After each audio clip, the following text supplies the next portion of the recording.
Good morning, everybody.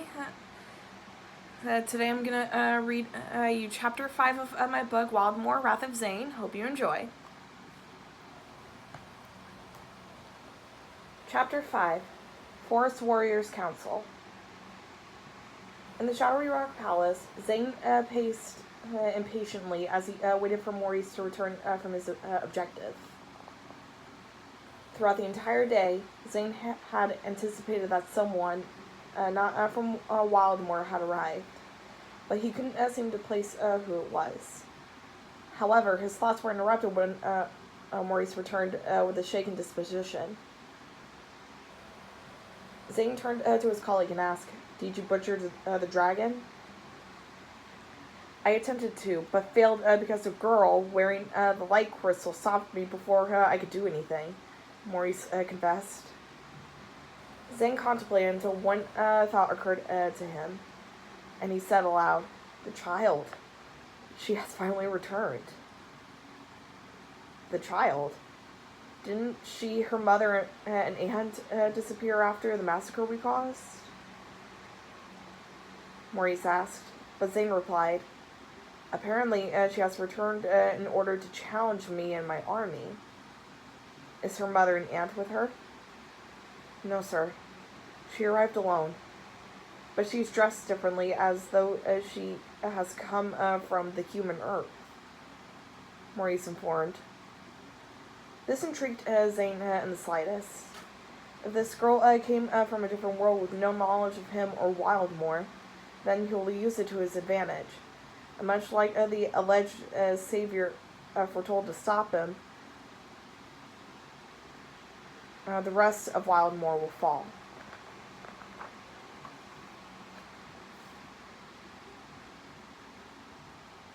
Natalie and Forthwind were then on their way to the Forest Warriors camp, as the two of them were surrounded by a female forest warrior with an eagle eye. The 13-year-old couldn't tell if she should feel scared or uncomfortable that these women were watching her every move, even more so now that a dragon was walking by her side. After what seemed like a 2-hour walk in the forest, the forest warriors, led by Madeline and Amelia, the woman with a crossed scar on her cheek, finally stopped at their camp, where a bright reddish-orange orangutan named Cassius sat on a tree branch of a tall tree, which served as a seat for the animal.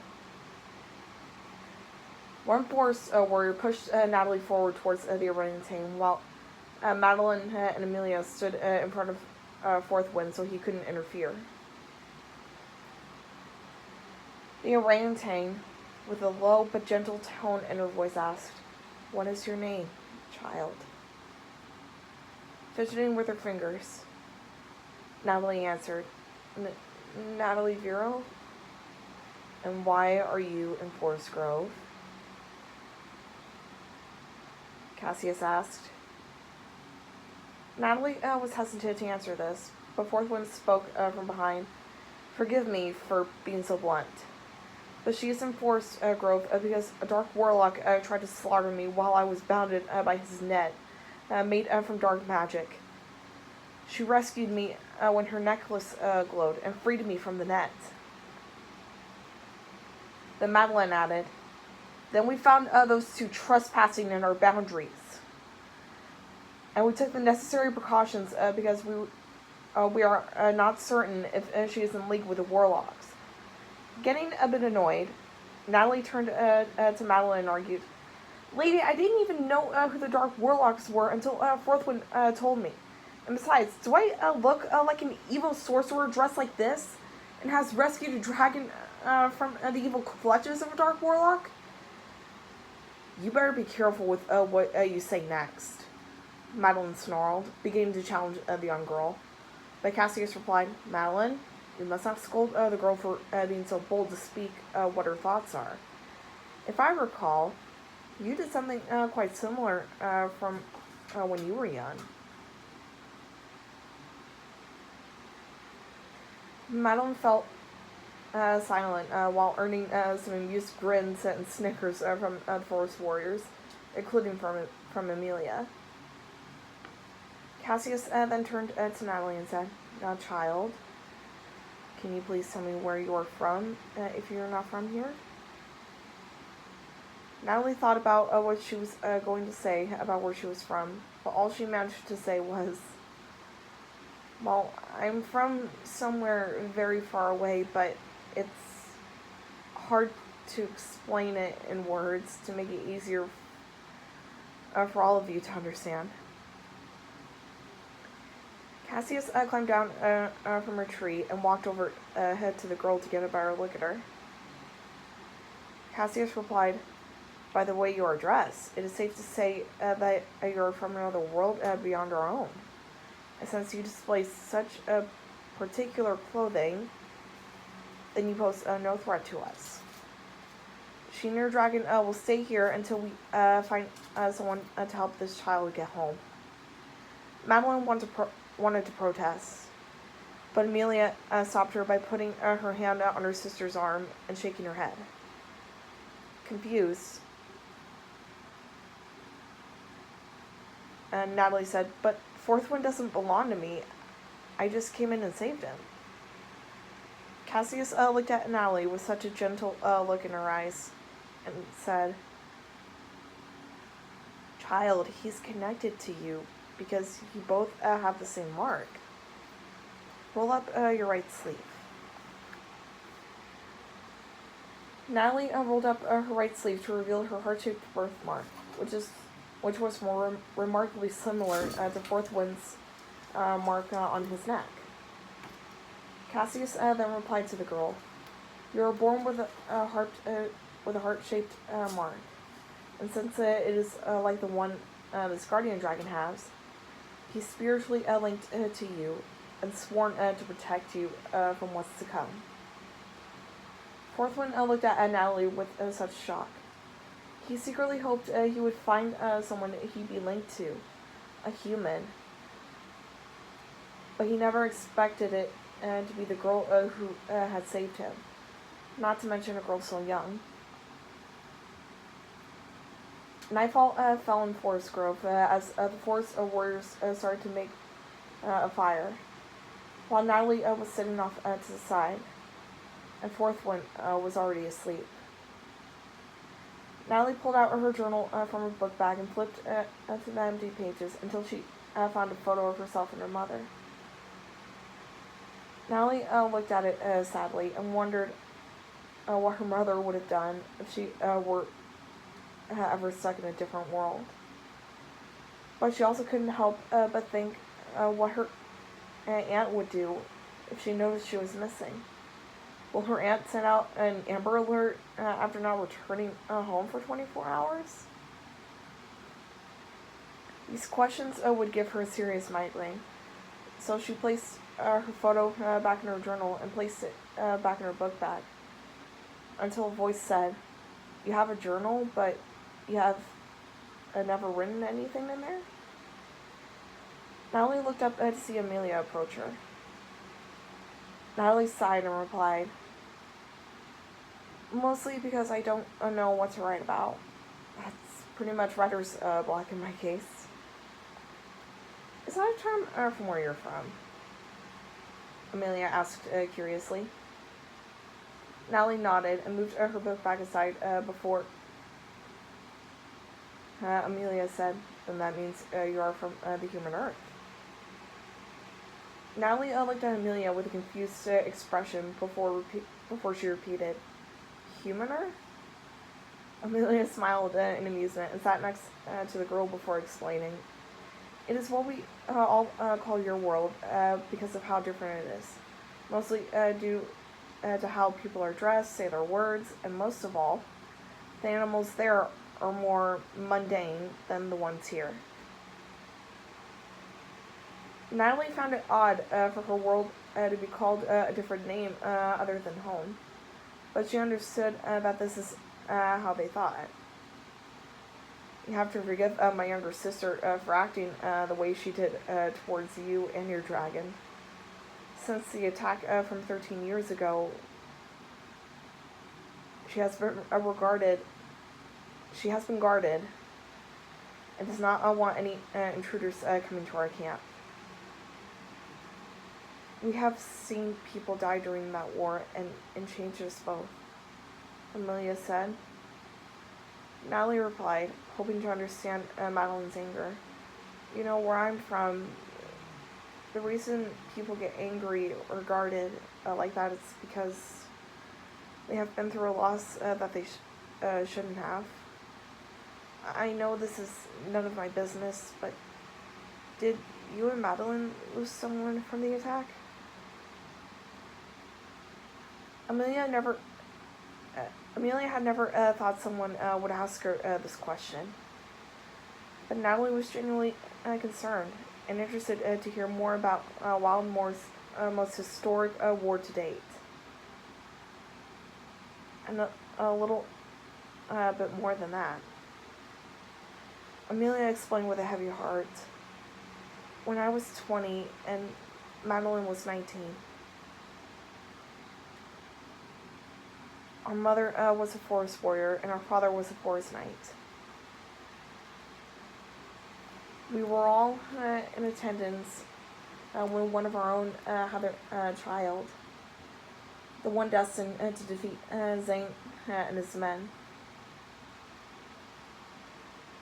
However, the celebration turned into chaos when Zane and his men attacked, and our mother and father fought them with all their effort. Despite all of their struggle to keep the enemies at bay, they were fatally slaughtered, like all the others in Paulwood Village, leaving only myself and my sister to lead the Forest Warriors, and my father's trusted colleague to lead the Forest Knights. This answered Natalie's question about why Madeline was acting very protective of the other Forest Knights, and how she tried to pick a fight with her in Forthwind. She's not normally like this, though, is she, right? Natalie asked. Amelia softly chuckled and said, earlier she used to be so carefree and humorous. She was even in love with one of the Forest Knights. When our mother and father died, she ended the romance out of fear of losing him, as she did with them. Natalie understood the heartbreak of losing a loved one, and it broke her heart so much that it made her sad. Amelia saw Natalie's sudden heartbroken expression, and it was her turn to ask the girl a question. Have you lost someone you loved in your world? Natalie sadly nodded and replied, my mother.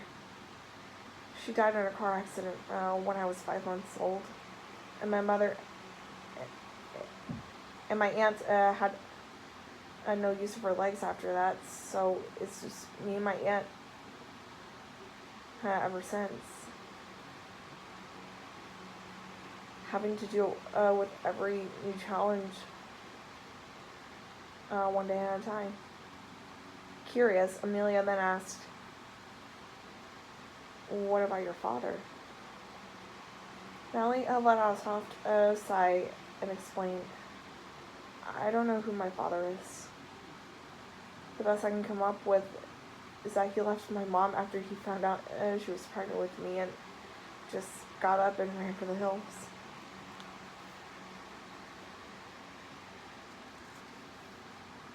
Amelia just shook her head after hearing the young girl say such a thing and replied, I find that highly doubtful.